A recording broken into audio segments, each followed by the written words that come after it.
Halo teman-teman semuanya, perkenalkan kami dari kelompok D akan mempresentasikan tentang aplikasi dari psikologi Gestalt.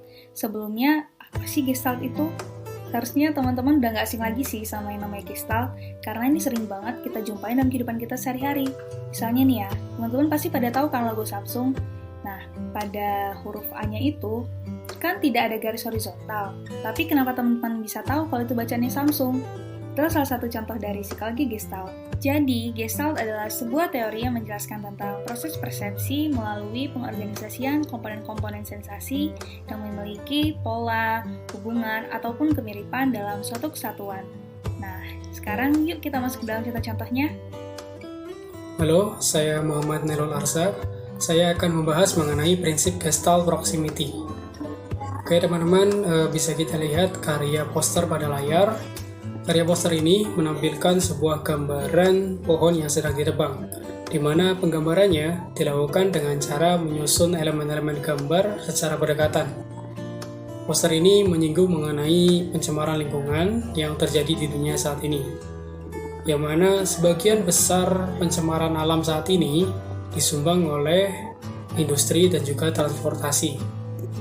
Oleh karena itu, pada poster ini, elemen-elemen yang ditampilkan adalah elemen-elemen gambar yang berhubungan dengan transportasi dan industri.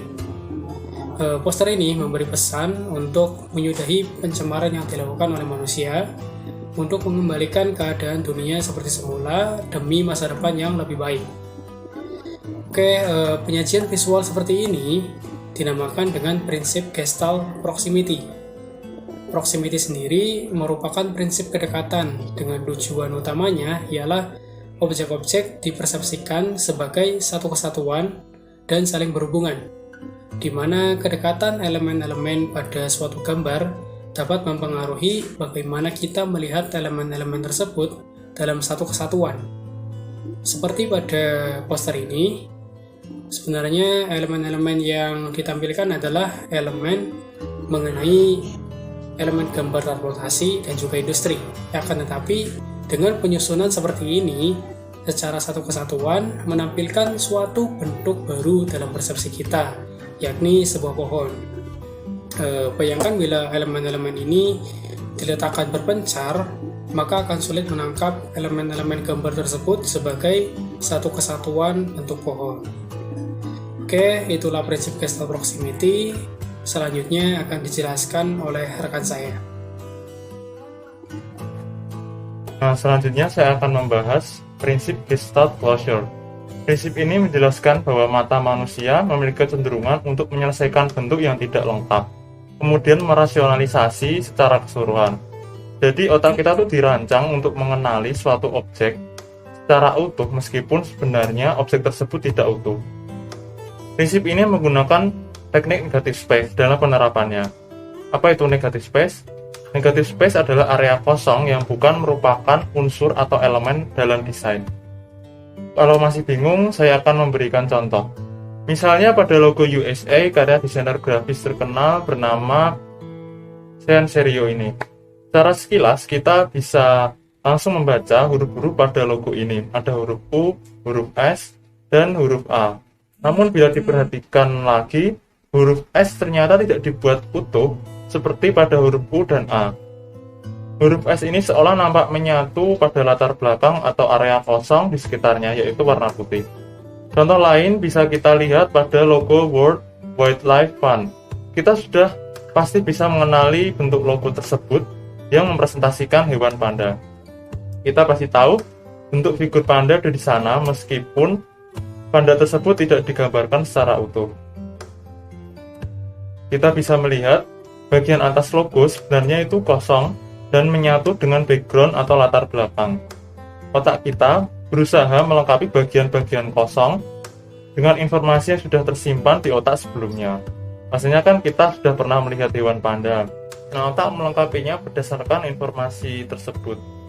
Prinsip ini jika digunakan dengan baik dan optimal akan menghasilkan suatu desain yang out of the box, kreatif, dan juga unik.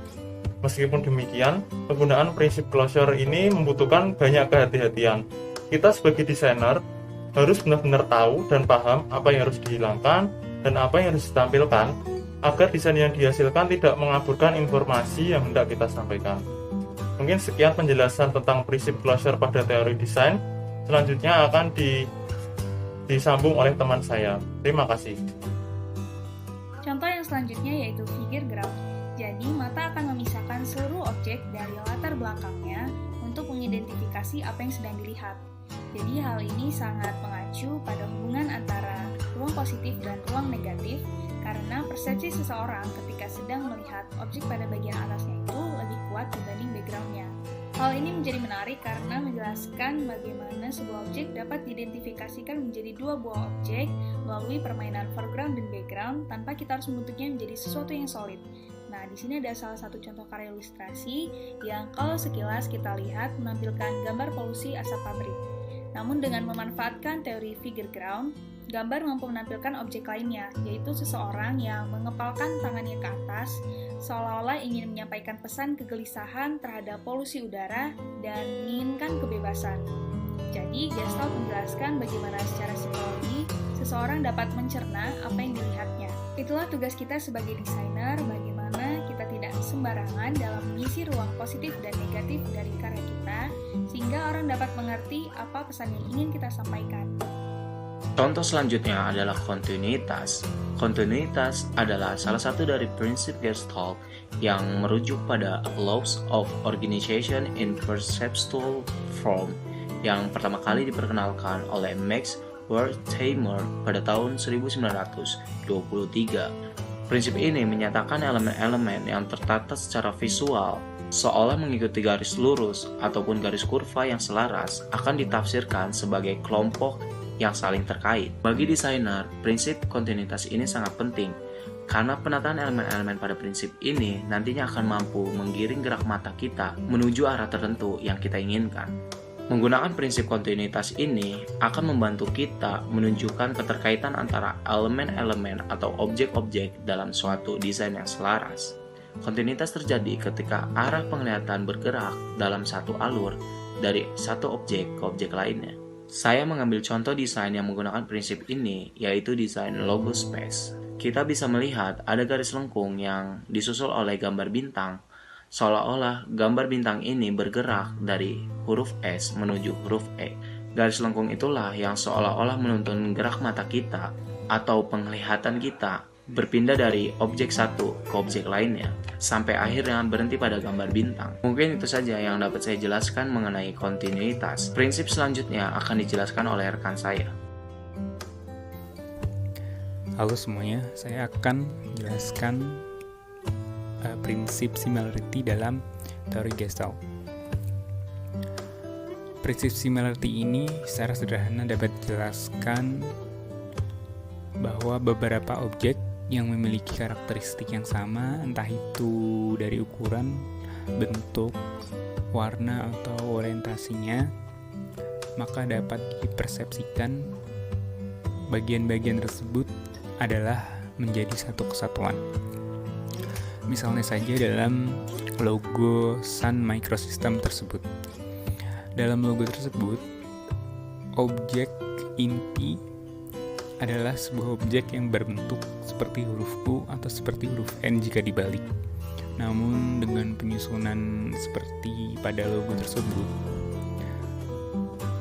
huruf U dan N bisa tampak seperti huruf S dan bisa dibaca menjadi sun, dan huruf objek-objek tersebut terlihat menjadi satu kesatuan.